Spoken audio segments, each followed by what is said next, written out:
Polity రిలేటెడ్గా ఉన్న current అంశం గురించి మాట్లాడదాం. అదే ఏమిటి అని అంటే, ఇగో 16వ ఆర్థిక సంఘం రా. ఏది అని అంటున్నాం? 16వ ఆర్థిక సంఘం. ఈ 16వ ఆర్థిక సంఘం ఎప్పుడు ప్రారంభం కాబోతుంది అని చెప్పేసి ఒక క్వశ్చన్ అడుగుతా ఉన్నా. 16వ ఆర్థిక సంఘంకి చైర్మన్గా ఎవరుంటారు అని చెప్పేసి ఇటీవల క్యాబినెట్ నిర్ణయం తీసుకుంటే రాష్ట్రపతి ద్రౌపది ముర్ము వారిని నియమించడం జరిగింది అని అంటున్నా. సో ఈ 16వ ఆర్థిక సంఘానికి సంబంధించి ఇది దేనిపై పనిచేయబోతుంది అని అంటున్నాం. 15వ ఆర్థిక సంఘానికి చైర్మన్ ఎవరు, ఎప్పటి వరకు పనిచేస్తారు, ఇలాంటి క్వశ్చన్స్ అన్నింటికి కూడా మనకి ఈ టాపిక్ దొరుకుతాయి. 16వ ఆర్థిక సంఘం అనేది మనకి బేసిక్ ఎప్పుడు స్టార్ట్ అవుతా ఉంది రా అని అంటే 2000వ సంవత్సరంలో ఇది ప్రారంభం కాబోతుందిరా.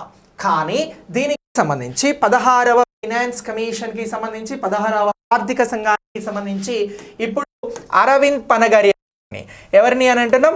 అరవింద్ పనగరియా గారిని. ఈ పేరు ఎక్కడో విన్నట్లుంది కదా.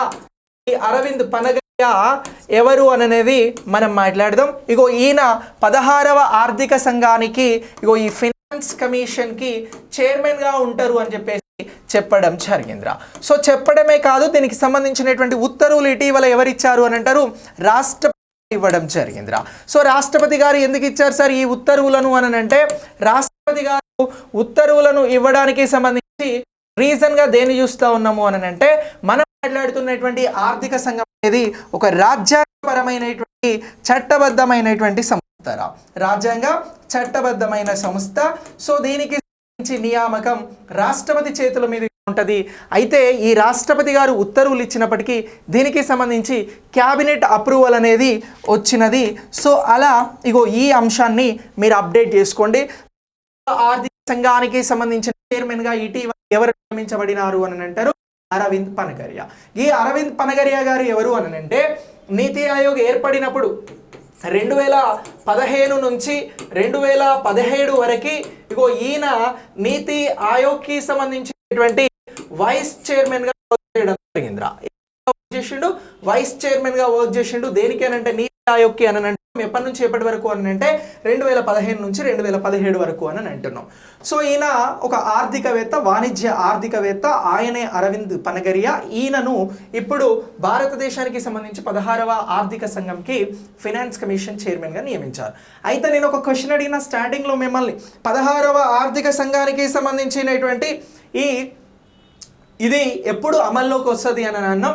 ఇగో ఇది 2026లో అమల్లోకి రాబోతా ఉందిరా. ఏది అని అంటున్నాం? 2026 ఐ థింక్ ఇక్కడ చెప్పినట్లున్నా. సో మరి ఈ 15వ ఆర్థిక సంఘం ఎప్పటి నుంచి పనిచేస్తూ ఉంది అని అడుగుతారు. ఈ 15వ ఆర్థిక సంఘం 2017లో స్టార్ట్ అయిందిరా. ఎప్పుడు స్టార్ట్ అయింది? 15th ఫైనాన్స్ కమిషన్ అనేది ఎప్పుడు స్టార్ట్ అయింది అని అంటే 2017లో స్టార్ట్ అయింది.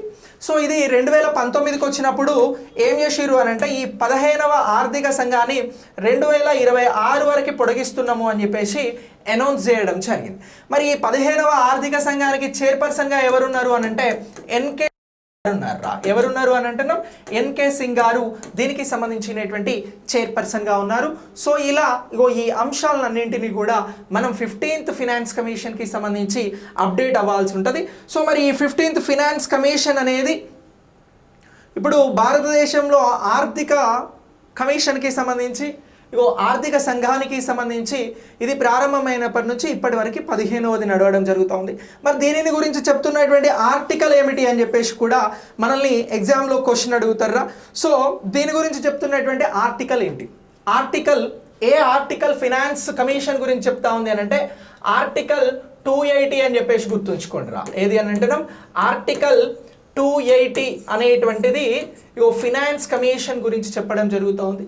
సో కేంద్రం రాష్ట్రాల మధ్యన ఆర్థికపరమైనటువంటి అంశాల కోసం పనిచేస్తున్నటువంటిదే ఆర్థిక సంఘంగా మీరందరూ కూడా గుర్తుంచుకోవాల్సి ఉంటుంది. సో ఇలా ఇగో ఈ ఆర్థిక సంఘానికి సంబంధించినటువంటి అంశాలు అనేవి వెరీ వెరీ ఇంపార్టెంట్. ప్రస్తుతం ఎన్కే సింగ్ గారు ఉన్నారు. సో 16వ ఫైనాన్స్ కమిషన్కి అరవింద్ పనగరియా రాబోతున్నారు. 16వ ఫైనాన్స్ కమిషన్ అనేది 2026లో ప్రారంభం కాబోతా ఉంది. సో 2026 వరకు కూడా కొనసాగుతున్నటువంటి ఫైనాన్స్ కమిషన్గా 15th ఫైనాన్స్ కమిషన్ని గుర్తుంచుకోవాల్సి ఉంటుంది. సో ఇలా ఇగో ఈ అంశాలన్నీ కూడా మనకి ఎగ్జామినేషన్ పాయింట్ ఆఫ్ వ్యూలో వెరీ వెరీ ఇంపార్టెంట్ రా.